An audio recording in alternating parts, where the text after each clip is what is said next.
No one avoids long books because they're dumb.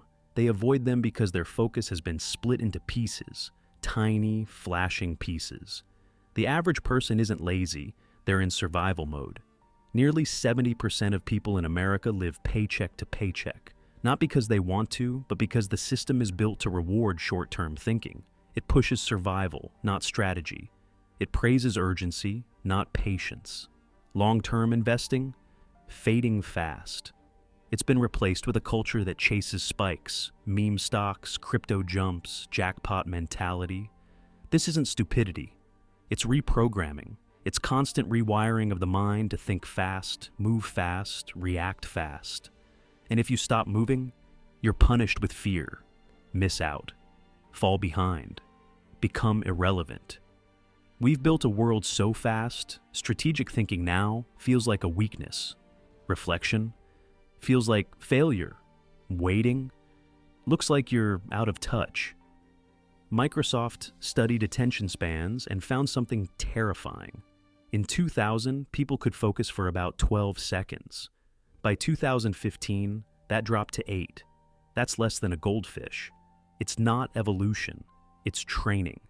You've been placed in an environment that thrives on distraction, floods you with noise, punishes stillness. Your phone doesn't just buzz, it commands. Each ping, each notification is a tug, pulling your attention like a leash.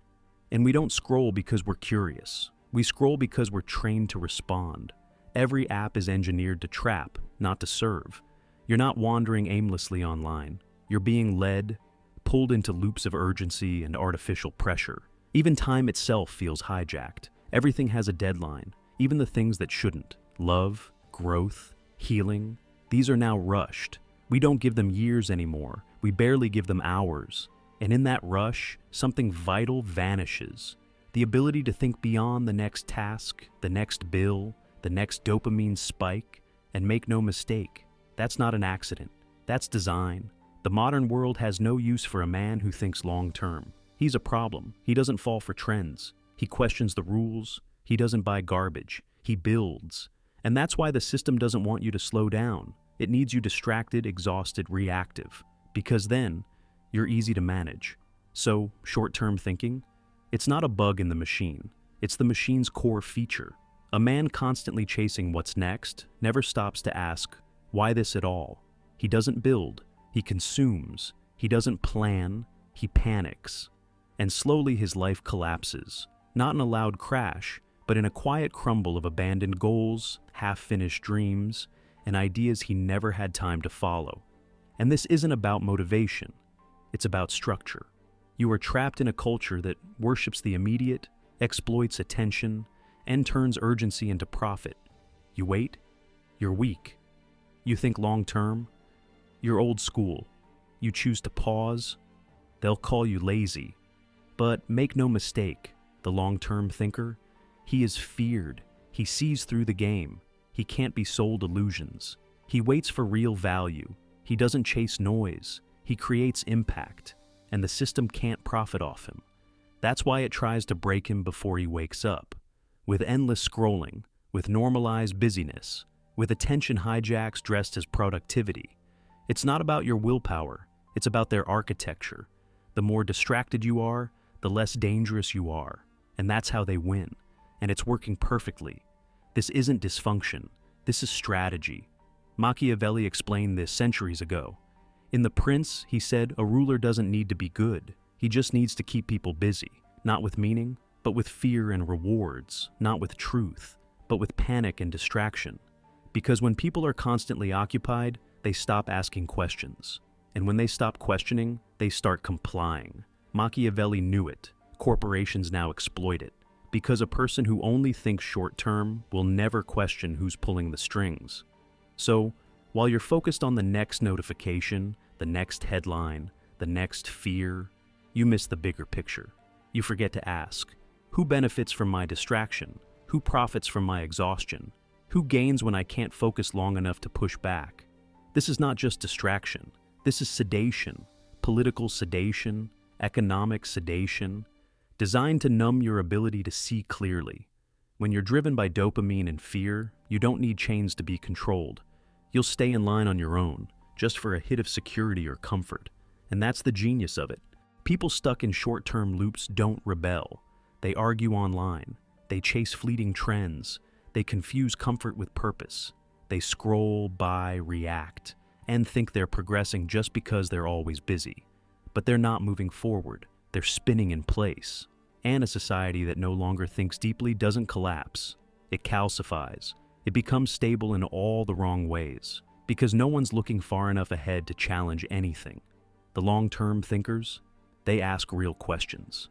What happens 10 years from now? Who actually benefits from the way this game is built? Why does it always feel rigged? But those thoughts, the system is designed to drown them out. With sales, with headlines, with artificial deadlines, with noise. That's why everything around you screams now. Buy now, watch now, fear now, react now. Everything is built to hijack your sense of time, to make you forget that real power doesn't move fast. It moves with clarity. But if you never stop, if you never sit in stillness, you never see it. Because stillness reveals what noise hides. And what it hides is this. You were never meant to live like this, constantly reacting, constantly stimulated, constantly distracted. Because when you're stuck in survival mode, you can't rebel. You comply. You don't rise, you obey. You don't build, you beg, not for meaning, but for relief. And that's exactly what Machiavelli understood. You don't need to use violence to control people. Just keep them afraid, not of war or hunger, but of irrelevance, of boredom, of falling behind. That kind of fear is invisible, but it owns your choices. It shapes your attention. It manipulates your habits, your politics, even your sense of self, because it feels personal. It feels like your fault. So you never look at the system. You look in the mirror and think you're the problem, but you're not. You were raised inside a structure that never taught you how to wait, that never taught you how to resist noise, that never showed you how to build slowly and with purpose. It trained you to react, not to respond, to consume, not to question. And now you live in a culture that confuses activity with direction. You're always doing something, but rarely becoming someone. That's not freedom, that's programming.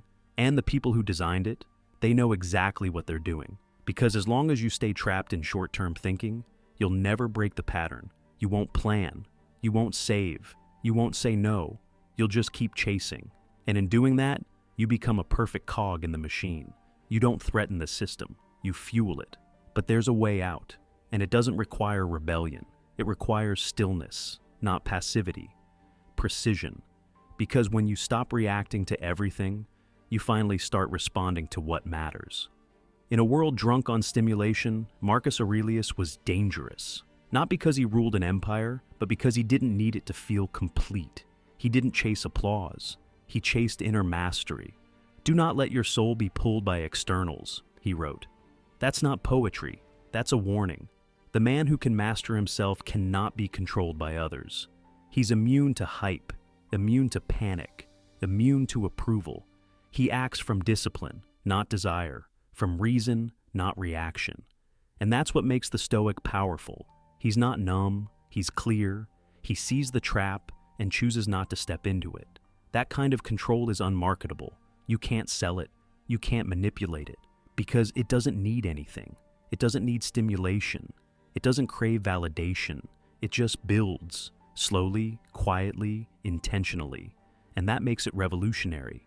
The Stoic doesn't win by beating the system. He wins by opting out of the game entirely, not by hiding, but by sharpening. Sharpening his focus, his patience, his clarity. In a world that celebrates reaction, he chooses reflection. In a world that rushes, he waits. In a world obsessed with quantity, he builds depth. While everyone's chasing faster, louder, more, he's getting stronger, quieter, clearer. And that's exactly what the world fears. Because when you no longer need what they offer, you're free. And freedom doesn't come from chaos. It comes from control of your own mind, your own time, your own path. In a system built on distraction, the most dangerous man is the one who can delay gratification, who can sit in boredom without panicking, who can build something no one claps for yet. Because he knows value doesn't arrive fast. It arrives eventually, but We've been conditioned to quit before the real payoff comes. Not because we're lazy, but because the culture taught us that waiting is weakness. Stanford psychiatrist Dr. Anna Lemke calls it straight. Dopamine overload has broken our brains.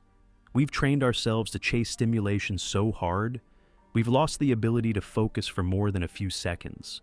We reach for our phones without thinking. We scroll through loops that never end. We consume more in a day than previous generations consumed in a month. And somehow, we still feel empty. That's the consequence of artificial urgency. It doesn't just waste time. It rewires your brain. It kills patience. It erodes discipline. And it leaves you stuck in a cycle where every next thing has to feel good now, or it gets dropped. And guess what that means for your goals, for your purpose, for your identity?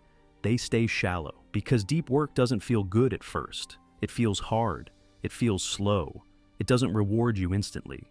But it's the only kind that lasts. And that's exactly why the system never talks about it. Because if you ever remembered how to sit in silence, how to think past this week, how to create instead of consume, you'd be dangerous. You'd stop buying things to feel better. You'd stop chasing noise for validation. You'd stop living a life that was designed for you by people who profit from your fatigue. And the system, it would shake, not from protest, but from absence, from your absence, from the quiet refusal to play the game they rigged. Because once you stop chasing dopamine, you start building discipline.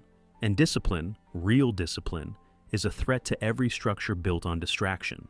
This isn't about motivation, it's about strategy. You don't need another morning routine. You don't need another productivity hack. What you need is a new relationship with your attention. You need to protect it like your mind depends on it, because it does. Start small. Wake up and don't touch your phone for 30 minutes. Sit with a notebook. Ask yourself one thing. Where am I actually going? Not where you're expected to go. Not what everyone else is doing. Just, where are you heading? And is it your decision or just momentum? Then each day do one thing that has no applause, no likes, no instant payoff, but serves your future. Read something difficult. Save money with no reward. Build something no one notices yet. Learn to love the process. Because the process trains your nervous system to stop chasing noise and start craving depth. That's how real change begins. With resistance to easy, with refusal to rush, with decisions that no one else claps for, but your future self will thank you for. Turn off every notification that doesn't save your life. Delete apps that sell you speed instead of truth. Structure your environment like it's a battlefield, because it is. Every scroll, every click, every impulse is a war for your attention. And whoever controls that, controls you. Your attention isn't a resource, it's your lifeline. Your freedom depends on how you use it. Every time you delay gratification, you regain power. Every time you say no to cheap rewards, you say yes to a deeper life. Every time you sit in silence instead of scrolling, you train clarity. This isn't self-help.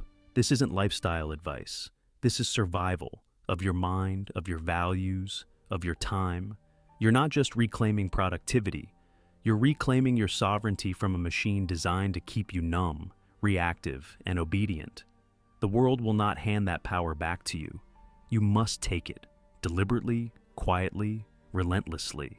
And when you do, something wild happens. You begin to feel alive, not entertained, not distracted, alive. You begin to remember what real satisfaction feels like, the kind that isn't fast, but lasting. Marcus Aurelius said, "The greatest wealth is the ability to live without being enslaved by desire." He wasn't being poetic, he was being precise. Because the man who doesn't need can't be bought. The man who can sit in discomfort can't be controlled. And the man who builds slowly, steadily, with purpose, becomes the architect of a future others can't even see yet.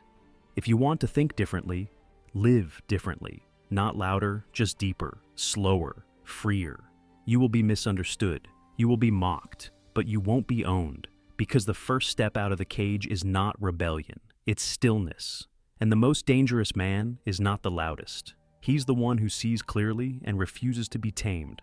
Comment unshakable vision if you made it to the end and you're ready to think and live beyond the system. like the video, subscribe, and if you want to truly own your attention and power as a man, check the link in the description for The Stoic Blueprint, an in-depth guide to help you build discipline that lasts a lifetime.